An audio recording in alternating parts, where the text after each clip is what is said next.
What's up, lads and ladettes? Actual57 here, and welcome to the inaugural episode of Talking Ball.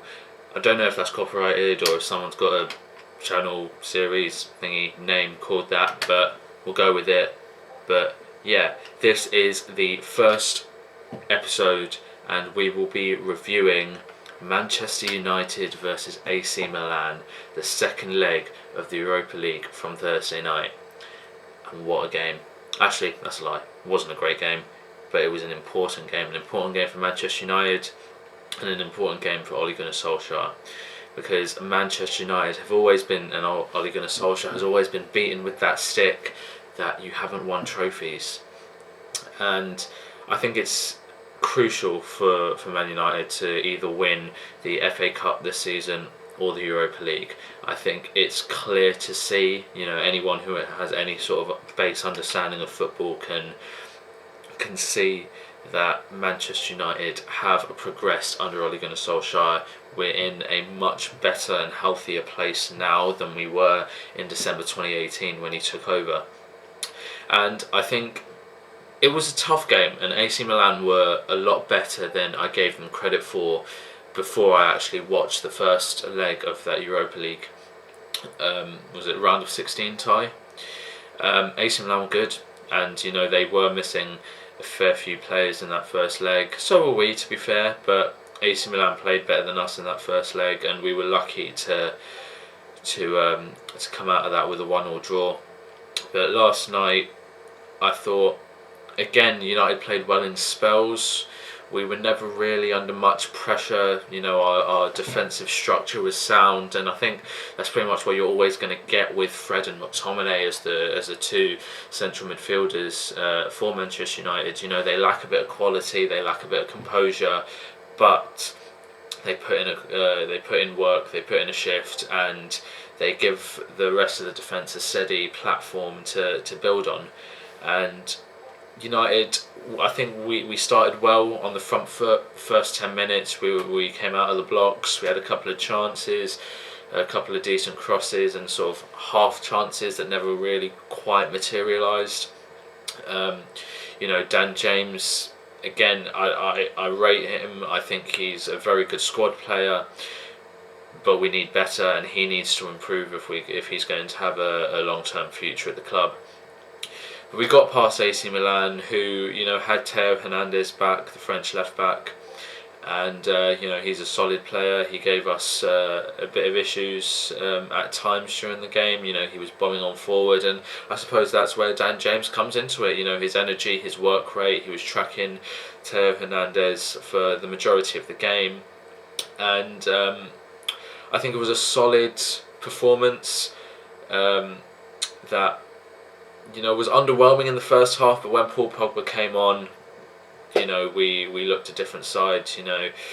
Marcus Rashford came off at half time, and hopefully that's not a bad injury. Hopefully it's just a bit of precaution, because the last thing we want is to run Marcus Rashford into the ground. I think he's played pretty much every game this season. And Pogba was the difference maker. He was absolutely brilliant. He was out for 2 months, I think nearly 7 weeks, I think it was. But he was out for a couple of months, and he came in and sort of just showed everyone what the levels are. Fred and McTominay can do a job and are useful and are good players, good squad players, and I want them around the squad in the future. But Pogba is just different gravy, man. A World Cup winner, just one of the best midfielders in the world. It's just his injuries and his fucking agent that have hindered Pogba from, being a real fan favourite at Manchester United. There are some that love him, some that hate him. Personally, for me, I absolutely love Paul Pogba. I think we're a better side with him. It's just his agent, and he picks up a fair few injuries. But we move into the next round. I think the draw will be made in about 15-20 minutes. It's 11:45 on Friday the 19th when I'm recording this video.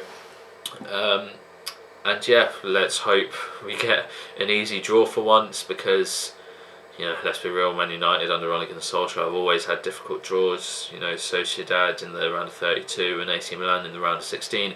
I'm kind of expecting, Ajax or Villarreal or Roma in the quarterfinals. But we move on. Important game, important results. A 1-0 win at the San Siro isn't to be sniffed at. I know AC Milan aren't what they once were. Neither are we, to be fair. And I think it's a good result. Bruno Fernandes had a bit of an off game, and it feels almost criminal to criticise him because he's been so brilliant for us since he joined last January. What's it been now? 15 months. And yeah, he's been fantastic. But the last sort of month or so, he's been really off the boil. He's trying. He's trying to do a bit too much, I think. But his numbers speak for himself. Somehow he manages to get goals and assists in games that he's not even playing well in, and I suppose I'll take that. But I think just Bruno Fernandes and Marcus Rashford just look knackered. They've been played into the ground, and I think that's a result of underinvestment in the squad. Hopefully we'll sort that out in the summer, but you can't really have high hopes with the Glazers in charge. But yeah, we move into the next round. We've got a crucial game on Sunday against Leicester in the FA Cup quarter-finals. Again, a tough draw, and let's hope we can kick on. I think top 4 secured now with that result on last weekend against West Ham, the 1-0 win. We're 9 points clear. I think they have a game in hand, but I think top 4 secured now, and the progression for Manchester United under Ole Gunnar Solskjaer was always the same. First season, get top 4. Second season, get top 4 and close the gap on first and win a trophy. And the third season, go for the league title and win that. And I think we're in the best place we've ever been since Sir Alex Ferguson left to challenge for the league title next season. So fingers crossed we can build on this. Very good result. We can build momentum. One final push for the FA Cup against Leicester on the weekend, and then we've got a bit of an international break. Some players hopefully will get a rest. Aaron Wan-Bissaka, for example. I'm kind of grateful he didn't get called up to the England squad because he's played pretty much every game as well, and it'll be nice for him to have a 10-day, 2-week rest before we resume after the international break with a Premier League fixture against Brighton.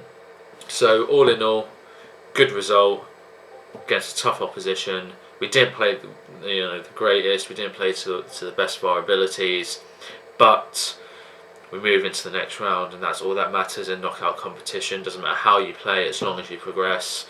And fingers crossed, in 15 minutes we'll find out who we've got in the quarterfinals, and let's hope we can really push on and win this competition, because United need a trophy. It's been way too long, coming up to 4 years now since we last won a trophy, and it's imperative we do so. I didn't really like what Ole Gunnar Solskjaer said in his press conference the other day about trophies. They're only there to build egos. It's eerily reminiscent to what Pochettino said when he was at Spurs, and I criticised Pochettino for that. The point of football is to win trophies. It is an ego thing. I get Ole Gunnar Solskjaer's point in that it's not the best indicator of where you are as a team. It's not the best indicator of showing where the progress has been made. You look at Arsenal, for example, under Mikel Arteta, they're 10th. They have improved in their general style of play, and sometimes you need to go backwards in order to go forwards. But trophies aren't the be all and end all. We won a couple of trophies under Jose Mourinho, and was that really the sign of things to come? No. It doesn't show whether progress has been made, but it is there to trophies are there to be won. We need to win it for our own ego. You know, Ole Gunnar Solskjaer says quite often that we're the biggest club in the world. But why is that? It's because of the trophies we won. Yes, we're commercially, one of the best brands, but why are we one of the best brands? It's because, well, in the first place, we won loads of trophies. So trophies are so important. It's not the barometer for whether progress has been made, but they're crucial, and I really want to win the Europa League this season, and the FA Cup too. Imagine top four and winning 2 trophies. That would be brilliant. But we need to get through. We need to figure out we need to find out and wait who our next opponent is, and let's hope we get an easier draw. Roma would be nice actually, but they're a tough team. But it'll be a good tie. Make it feel more glamorous, I suppose, rather than going to some godforsaken place in the middle of nowhere and playing a team that no one really gives a shit about, because that's a lose-lose situation. Well, you can't win in that situation. If we play someone like Dynamo Zagreb, I know they beat Spurs 3-0 last night. If you play someone like Dynamo Zagreb and you win them, people are like, yeah, it's only Dynamo Zagreb, you should be winning. And if you lose, well, you're the butt of all the jokes, aren't you? So it's been a good season so far for Manchester United. It was a good result for AC Milan, and let's hope we advance in the FA Cup against Leicester. Fingers crossed. Thanks for watching the inaugural video of Chatting Bull. Don't forget to press the like button down below and subscribe. It really helps the channel out, and I'll be hoping to make as many videos as possible, to be honest. I'm probably aiming for about 3 videos a week. That'll be good. And if you don't know what this sort of channel is all about, I will put a link down in the description to the PC setup and intro video to the channel. And hope you enjoyed, and I'll see you next time. Peace.